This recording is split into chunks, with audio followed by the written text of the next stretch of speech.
In today's video, I'm going to teach you how to draw support and resistance in TradingView Mobile.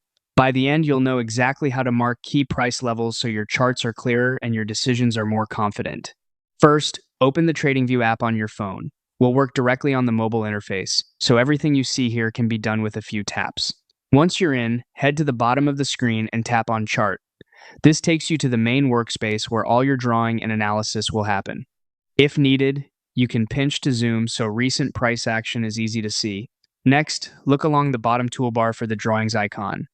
It typically looks like a pencil or a ruler. Tap it to open the toolbox. From the list of tools, choose Trend Line. Even if you plan to draw a level that's horizontal, the Trend Line tool works great because you can place 2 points at the same price to keep it flat. Now it's time to put the line on the chart. Double tap near an area where price has repeatedly reacted.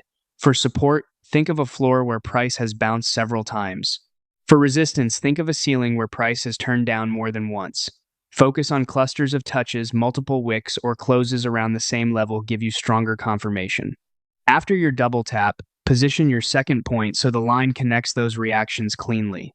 If you need a straighter level, aim to place both points at roughly the same price so the line becomes horizontal. Give the chart a quick look to confirm your line makes sense. Has price respected this level at least 2 or 3 times? If yes, you've likely marked a meaningful zone. You can repeat the same process to add a resistance line above or a support line below, keeping your chart uncluttered by focusing on the clearest levels. That's it. Open TradingView Mobile, go to Chart, tap the drawings icon, choose Trend Line, and double tap to mark the price areas where the market historically reacts. With a few careful placements, your support and resistance will guide your trading with much more clarity.